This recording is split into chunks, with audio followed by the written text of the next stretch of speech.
Uma família de Ribeirão Preto denuncia negligência no transporte escolar. Um boletim de ocorrência foi feito para dar início à investigação e, de fato, entender o que aconteceu naquele dia. A Débora tenta tirar o trauma da memória do filho enquanto ainda busca respostas claras para tudo o que aconteceu. O caso foi no último dia 20. Como de costume, o menino de apenas 4 anos foi para o ponto de ônibus com os amigos bem cedinho. Subiu na van escolar, mas não chegou na aula às 7 da manhã como deveria. Somente às 8 horas, a dona de casa recebeu um telefonema. A motorista me ligou falando que achou que ele estava meio febril e que ficou 1 hora com ele dentro da van, para ver se ele ia precisar voltar em casa, se ela ia trazer ele, só que ela não pode trazer ele, ela tem que deixar ele na escola e a escola me ligar. E aí ela falou que pensou em mim, né, e que ia trazer ele se ele estivesse ruim. E quando ele chegou, eu perguntei para ele o que havia acontecido, ele falou que ele tinha sido esquecido dentro da van e que os amiguinhos dele desceu e que ele ficou preso dentro da van. E nisso ele chorou. E ela foi embora da escola com ele. A EMEI José Roberto Felício fica no Recreio Anhanguera, mais de 4 quilômetros distante da casa do pequeno menino, no bairro Santa Iria. Assustada e cheia de dúvidas, a mãe começou uma corrida por conta própria em busca de informações. A gente foi até a escola não tem câmera para o lado de fora. A gente perguntou o que aconteceu, elas falou que não sabia o que havia acontecido, porque a motorista falou para elas que estava na porta da escola com ele. E aí eu fui numa empresa e pedi se eles poderiam passar as imagens, eles cederam as imagens para a gente comprovar, e que mostra que ela saiu da escola e depois voltou para a escola de volta. Então ela não ficou todo o tempo na porta da escola como ela alega. Como a história não batia, a família decidiu registrar um boletim de ocorrência. Afinal de contas, as imagens mostram a van fazendo a entrega das crianças às 6 horas e 58 minutos. E depois, às 7h55, o veículo volta às pressas para a EMEI. Ela não poderia ter ficado com ele, mesmo se ele estivesse ruim, doente, ela não poderia ter ficado com ele lá. Ela devia ter comunicado na escola, a escola verificado e mandado para a gente. Nestes casos, o correto seria entrar em contato imediatamente com os pais para informar que a criança não está se sentindo bem. Essa é a primeira providência. Tanto dentro de um veículo, de alguma forma, deve ter alguém, ou para no momento e liga, ou na escola, que já tem um ambiente até mais preparado para isso, para ligar para os pais e fazer o primeiro atendimento. Agora, uma situação muito mais grave, em que não é possível contatar os pais, essa empresa de transporte deve ter um protocolo de saúde e segurança do tipo, encaminha uma UPA próxima. Por meio de nota, a prefeitura informou que está apurando o caso com todo rigor e já notificou a empresa responsável pelo transporte escolar. A Secretaria da Educação considera que ocorrências desse tipo são absolutamente inaceitáveis, que o bem-estar e a segurança dos alunos são inegociáveis. Se ficar comprovado que houve falha ou negligência humana, o poder público vai aplicar as penalidades contratuais. Lembrando que essas empresas contratadas, elas são responsáveis pelo que vier a ocorrer com essas crianças.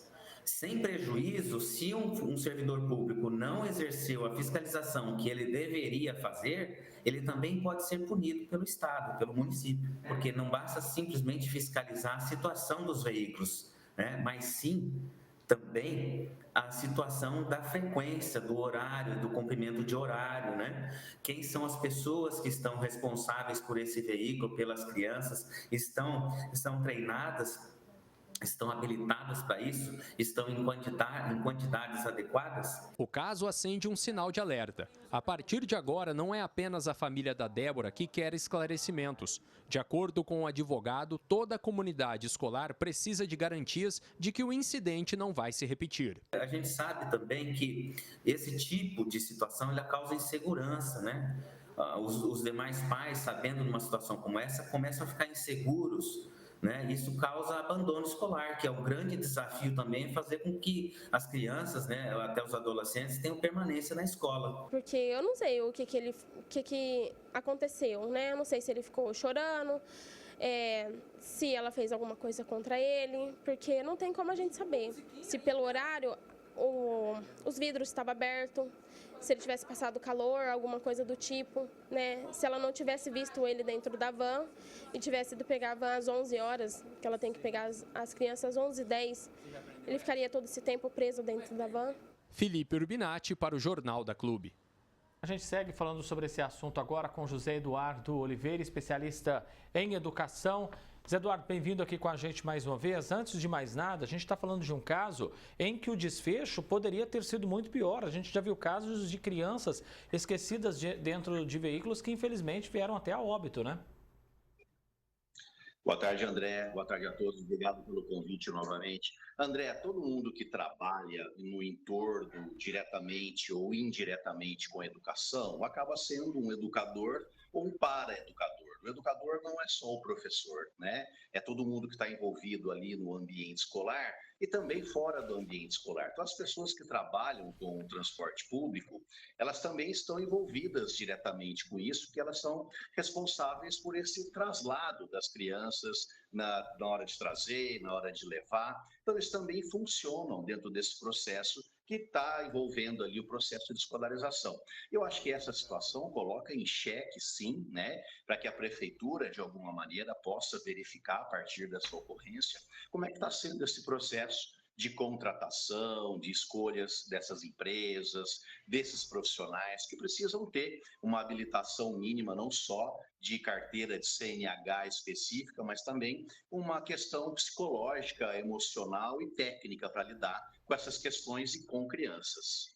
É óbvio que uma investigação, uma resposta clara disso é importante para a família, mas para toda a comunidade escolar também, né?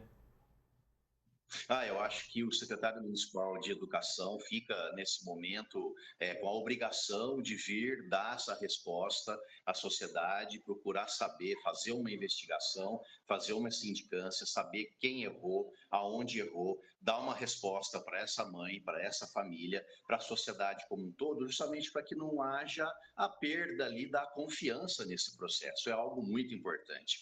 As famílias confiam as crianças, não só a escola, não só os professores, coordenadores, diretores e funcionários, mas também a essas empresas e esses funcionários que estão expostos a risco no próprio trânsito. Como você mencionou, Ribeirão Preto faz muito calor.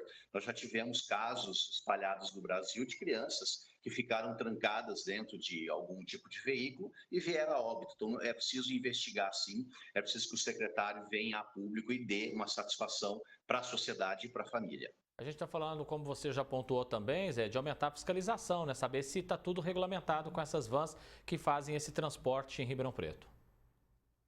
E talvez pensar daqui para frente, não só fazer essa verificação técnica também, que geralmente, né, olha-se muito ali para a questão do CNPJ, da regularidade do veículo, para a regularidade do CNH, mas pensar a partir disso de um processo, de repente, de capacitação dessas pessoas. Mexer com criança não é para qualquer um, mexer com criança que tem alguma deficiência, que tem alguma necessidade especial, requer sim em todo momento, repito, como eu falei, quem está fazendo transporte escolar não é um mero motorista, ele também é um para-educador, ele também está dentro daquele tempo do processo educacional da criança, e ele também é responsável pela segurança, pela integridade e também a responsabilidade compartilhada do município, do prefeito e também do secretário municipal de educação nesse momento. Esse transporte de alunos já rendeu muitos assuntos, infelizmente negativos aqui em Ribeirão Preto, mas é uma ferramenta importante, né? Quando a gente fala da acessibilidade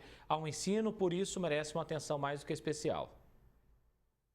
Exatamente, além dela viabilizar esse traslado, como a gente mencionou, para as crianças poderem ir e voltarem, elas de alguma maneira facilitam a vida das famílias, via de regra as crianças que estão matriculadas em escolas públicas, vêm de famílias menos abastadas, que contam então com esse serviço prestado pelo município e obviamente isso de alguma maneira vem ajudá-las, né, para que elas possam continuar trabalhando, contribuindo com a economia, na tranquilidade de que seus filhos estão sendo recebidos, tanto dentro das unidades de ensino, como também fora delas, durante essa questão do traslado.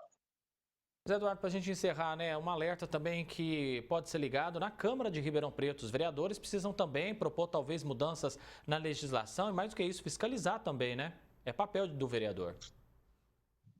Papel do vereador, papel do Ministério Público nesse momento, papel nosso aqui da mídia, papel nosso aqui de formadores de opinião, de componentes da sociedade, de educadores, nesse momento, tá atento, realmente acendeu aí um sinal amarelo, quase um sinal vermelho, graças a Deus não aconteceu nada de mais grave, mas que todos nós ficamos atentos aí para poder evitar esse tipo de coisa e que a gente possa estar sempre cuidando das nossas crianças, que são o futuro da nossa sociedade. Especialista em educação, José Eduardo Oliveira, agradeço a sua presença com a gente aqui mais uma vez. Um abraço e até mais. Eu que agradeço. Boa tarde a todos.